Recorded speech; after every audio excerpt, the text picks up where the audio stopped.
Yeah, so today, as promised, I will share about BMT models, Indonesia's Islamic microfinance model, something which we have been operating for almost 30 years by now. I think everybody in Indonesia agree that the first BMT was at the end of late 80s or early 90s. So now we have been doing BMT in Indonesia for almost 30 years. And now we have more than 3,000 BMT institutions in Indonesia. And maybe some countries start adopting the BMT model as well. So BMT in this case stands for Baitul Mal wat TAMWIL, which is roughly translated as House of Social and Business. So the BMT model can be explained in this very simple diagram. So BMT is like a house with two pillars, Mal and TAMWIL. Mal is the word we use to handle Islamic social finance, and TAMWIL is the division which handle Islamic commercial finance. So under Islamic social finance, we are dealing with what we call ZISWAF, Zakat, Infaq, Shadaqah, Waqf, and also donation and general CSR. Then under commercial finance, we are dealing with the commercial funds that we know, I mean, mostly from the bank, investment from members, or direct investment from investors. So with BMT, we believe that the true beauty of Islamic finance will come if we can create synergies among both social finance and commercial finance. We believe one of the main differences between Islamic finance and conventional finance or capitalist finance is the existence of social finance, or in this case, famous as the ZISWAF, Zakat, Infaq, Sadaqah, Waqf. If we only focus on commercial finance, it is unlikely we can really show the world about the difference between Islamic finance and the conventional finance, or the beauty of Islamic finance. So the true beauty, because in Islamic finance, social finance is really part of the finance itself. Yeah, so we really need to take it seriously. And I guess that is also the main idea from Ahwat, where they focus on Islamic social finance, and they can be one of the largest Kadul Hasan provider in the world. But with the BMT model, we hope, I mean, by creating synergies between Islamic social finance and Islamic commercial finance, we can provide impactful solution to empower the society. So this is I think one of the benefit of having both pillars under one roof. I mean, usually the ordinary microfinance, they only talk about commercial finance. As a consequence, they can only serve the segment which is ready to accept commercial finance. So commercial finance is totally not suitable for the bottom of the pyramid. Islamic finance is not the knowledge created by ordinary human being. For us, Islamic finance is really knowledge coming from the smartest, Allah Subhanahu wa Taala. So certainly, Islamic finance it's really perfect for the humankind, for everybody on earth. Islam rahmatan lil alamin. So that's why in Islamic finance we have zakat, infaq, sadaqah, zakat, infaq, and sadaqah, because that's the way to properly help poorest of the poor. So with zakat handled by our Baitul Mal, we can provide grant for the one who deserve it. And I mean, that would be a great start for them. And then after that, they can, when they become better, stronger, we can go to the next one, which is non-commercial financing, or in Islamic finance, we know it as Qardul Hasan. And then after that, when they grow, of course, Islamic finance is about being fair. When the beneficiaries are strong enough, they should also start sharing. So in this case, commercial finance is becoming relevant in this case. And talking about commercial finance, the sky is the limit, because what we want with BMT is not just helping people to survive, but we really want to improve their life. We want the poor to stop being poor. We want the mustahik, the zakat receiver, to be the zakat payer, and we want the rich to be richer in order to be more helpful for the others. So BMT is about improving about welfare improvement, poverty alleviation, not just helping the poor to stay to survive. But also, we have to admit that there is another reason why we need to have this Baitul TAMWIL. it is good if because Indonesia is a very big country, so every places have their own unique situation. Uh, Unfortunately, while it is social finance is so beautiful, but in many places, people cannot really rely on the availability of social finance in their own area. So that's why we need to combine at the start with commercial finance as well. So commercial finance is not just to provide financing for the one who is ready for it, but it's also the way for BMT to survive. BMT in general is not established by large organization, by IDB, by World Bank, or by multinational foundation. BMT was founded, was established, was developed by the local people itself. So, and in many cases, they really have to rely on themselves. So that's why BMT need to have some commercial aspect in order to survive, to cover the operation, and to grow, to be in order to be more helpful for the society. So there are several. I mean, because of the limitation of time, I will just focus on several unique points about BMT. So BMT is from the intention is actually not a microfinance institution, but BMT is an institution which want to empower people because the way to help the people sustainably, I mean, to really make the difference by empower them in order to improve their welfare. And one of the things that BMT can do and must do at the time until now is providing the right financial service for the beneficiaries. Without the right financial service, it is very, very difficult to talk about poverty alleviation and welfare improvement. And what I underline here is the right financial service. Meaning, because right now, if you notice, I'm not sure about what happened outside Indonesia. Even in Indonesia, we have what we call the wrong financial service, which is the loan shark. Yeah, and now the loan shark is even worse because of the digital technology. Now we have the online loan shark. So they are killing people with the interest rate of can be 1% per day, not 1% per month or 1% per year. So 1% per day, which is equivalent to 300% per year. So this is what an example of wrong financial service. And also for the Muslim, the religion clearly teach us that there is the right is not just decided by the human. I mean, what is right is already taught by Allah Subhanahu Wa Taala about how we should do how we should do financing activities. So that's why being right is not just about being cheap, but also doing it properly with the right akad, or in short is by providing Islamic financial services. And also being right in this case is when you are serving big customer, then you can be like a bank. I mean, we can use the normal banking activities. But when we are serving the poorest of the poor, we are serving the micro segment or what people call unbankable people, then we must provide the right service by not providing banking style services, but the unique one, or what is called as microfinance now. And BMT again is about creating synergies between Islamic social finance and Islamic commercial finance, which I will later explain on on some beautiful forms of those synergy. So the BMT try to improve welfare of the people by, I mean, sustainably. So the way to do it is not by giving donation all the time, but we want to develop the community to be productive and prosperous. I mean, the way for the people, especially in Indonesia, to be productive, I mean, to be prosperous is they have to be productive. And that's what BMT is trying to do. And BMT is about independent movement of the people.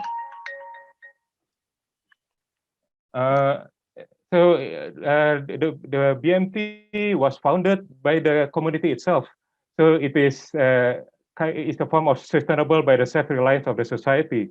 So from us, for us, by us. So from the people, not from someone else for someone else.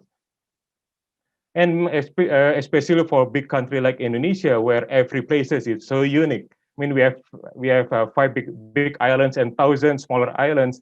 And even in this big island, the situation is very different from one place to the other. Every BMT is unique because what we want to do in order to make the community productive is by optimizing the local strength. in order to do so, we really have to understand the local wisdom. So that's why in Indonesia, the way we provide BMT services is not through one giant organization, but we have thousands of BMT institutions, because every BMT, they can focus on their community, optimizing the local wisdom and the local strength. So this is just an example of providing the right financial service. So just a small thing, like talking about small micro businesses, small entrepreneurs. Usually they are just someone with a small shop. They have nobody working for them. So if they have to come to the bank in the long queue to deposit their money or to apply for loans, when they are in the bank, the business stops, no money coming in. So in order, since what we want is to help them to grow, the BMT provide what in the banking world we call as a platinum services. We send the officer to serve the client. So what we are sending there is not the debt collectors, but really financial officers serving them, handling their when they want to save money or when they want to get for loans, and also to provide consulting services for these customers. And because the BMT is not about just helping people to survive, but we want people to grow to be better. So capacity building is part of daily activities of the BMT. We provide training, consulting, and providing various non-finance solutions in order for our members, our customers to grow. So in short, although BMT right now is known as a Islamic microfinance institution, but what we have been doing so far, learning from the experience in the last almost 30 years, what we are doing is more than just providing financing. So this is one of the case where BMT is talking about helping people, helping them to grow. So this is about a case where the BMT tried to help few ladies in the remote villages. If they are without the proper job in their village, this lady have no choice but to leave their families and work overseas, as being migrant workers. So certainly it is not a beautiful life that any woman want to do. Nobody, no woman or even no man, no people on earth like to leave their family for years. So in order to help this lady to stay in the village, to be with the family, BMT not providing the loan, because not many poor people, even we provide as much money as possible, they don't, many cases they don't have the knowledge, experience, skills to develop a new business. So what BMT is doing is establishing a business and creating jobs. So based on our experience, actually a lot of poor people, they will be more than happy if they can just have a proper jobs, but that is also always the problem everywhere in the world, that there is never enough jobs on earth. So we combine with helping them to be entrepreneurs or creating jobs whenever possible. And here is the way BMT alleviate poverty, in many cases providing jobs, and also BMT try to create multiple impact. In this case, we are also providing solution for what we call growing village. So in Indonesia, we have initially the definition of urbanization is about people moving from village to the city. But now the definition of urbanization is a village becoming a city. So as a city, they have now many tall buildings which require certain maintenance facilities. BMT try to solve that problem. They establish maintenance company, including a cleaning service company with a modern technology. But actually, the main intention is to do poverty alleviation by providing good jobs for the poor in that village. So BMT is also trying to solve problems with garbage, because garbage management is still a problem in several places in Indonesia, and some environmental campaign. Then here there's in the case where I think Dr. Amjad agreed that helping poor people is already difficult. But what BMT is trying to do here in this case is helping poor and disabled people. That is the double problem. It's very difficult, but that's what BMT, because of the spirit of helping, then that's what they do. And because of having Baitul Mal and TAMWIL, they have social funds, and then with a commercial approach, they establish social enterprise special to provide jobs for poor and disabled people. I mean, this is another form of poverty alleviation. And here, some initiative by my friends BMT in the city of Yogyakarta. As mentioned before, providing capital in many cases is irrelevant for many poor families. They don't have the capacity, they don't have the knowledge, skill, experience, and network to create and develop business. But many people, the poor people in Indonesia, they are willing to work hard. So the BMT in Jogja, they changed the way they help people. They stopped providing financing, but they use the Zakat, Infaq, Shadaqah money to create a business. So what they give to the poor families is not a cash, but a business package together with the training, together with the network and everything they need. So all this poor family must do is just work as hard as possible, running your own business. And Alhamdulillah, with this project, we can proudly say that we are not just helping the poor to survive, but we help them to stop being poor. Because usually in less than 6 months, these poor families who had nothing, now they are making monthly income of minimum wage or even double minimum wage. And the way for poverty alleviation, we are not just talking about poor adults. I mean, we want, if say the parent is poor, we want the children to have a better life. So BMT is also trying to help the children of poor families with good education. I think like in Indonesia, English is still an issue. I mean, English is very important. With English, it opens opportunities for better education, better business, better job opportunities, but it is still an issue in Indonesia. So there's a BMT established an English center in a very remote poor village in order to make sure that the today's poor children, they become prosperous adult later. And BMT is not about just economic. It's really want to improve people's life. So in Indonesia, hospital, we are still having shortage on hospital, but because of the BMT's ability in creating synergies of social finance and commercial finance, now few BMT, Alhamdulillah, has established big, modern, but very affordable hospitals. Why the hospital is cheap and affordable is because it is there's a large component of Islamic finance there. It started with Waqf land, and then Waqf cash and Infaq, Sadaqah, and then combined with commercial financing, and there we go. We have this beautiful hospital, but not expensive. Not only one BMT can do it, but several BMT already doing it. So now when you come to Indonesia, you can see some beautiful hospitals and clinic that happens because of the ability of BMT to create synergies among Islamic social finance and Islamic commercial finance. So in summary, BMT is about being independent. So this is a model which is designed to be very simple. So anyone with good intention can do. For almost 30 years, we have a lot of good examples that ordinary people, you don't need PhD certainly to run the BMT.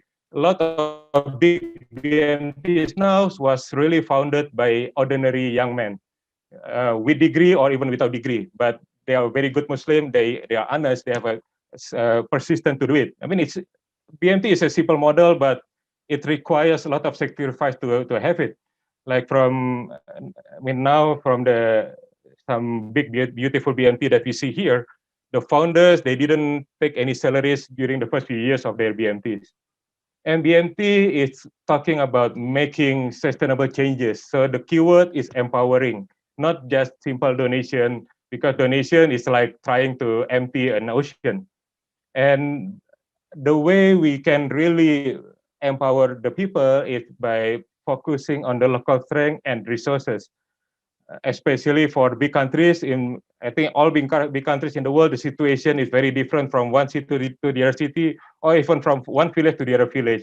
So we need an institution which focuses, which fully understand the local strength and resources.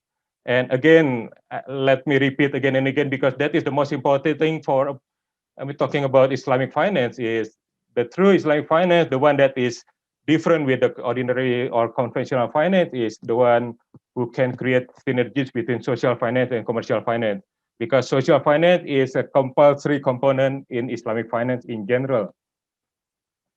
So I will end my presentation with this, my favorite cartoon. Yeah, so in short, BMT is not a financial institution per se. So it's a institution which want to help people, and the way to do it, one of what they do is providing the right financial services. I mean, I hope you get this point. Yeah. So this is not about the bank trying to find a market for them to make money to grow, but it's an organization which want to help the people, and then with that intention, they provide the right financial services. And BMT is not about an office where the poor will go, but BMT should be the vehicle for every member of the society to work together to improve the prosperity. Because in order to help the poor, then we really need to have the rich, the strong, to be part of the movement. So if we only have the group of poor people, who can help them then in this case? Yeah, of course we have the government, but we need the participation of everybody to really do the effective poverty alleviation in the country. So BMT is about the creation of synergy between social and business movement, which is based on self-reliance of the society. And one more thing is, for us in the BMT network, we strongly believe that the best microfinance institution is the one owned by yourself. You can use anyone's model, but the institution must be owned by yourself, because the successful microfinance needs a strong sense of belonging. So that's why for us, the BMT, we don't want to open branches in other countries. I mean, if you like BMT model, please establish yourself. We are not going to open our branches there,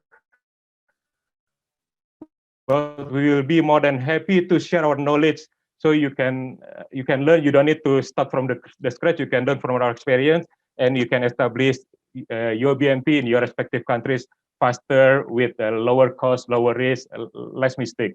Yeah. So again, the best microfinance institution is the one owned by yourself. The model can be from anywhere. You can use Aqua, you can use BMT, or few other models that is quite known in the world now. But you must have it by yourself. Put your best resources, best effort there. Yeah. Thank you very much.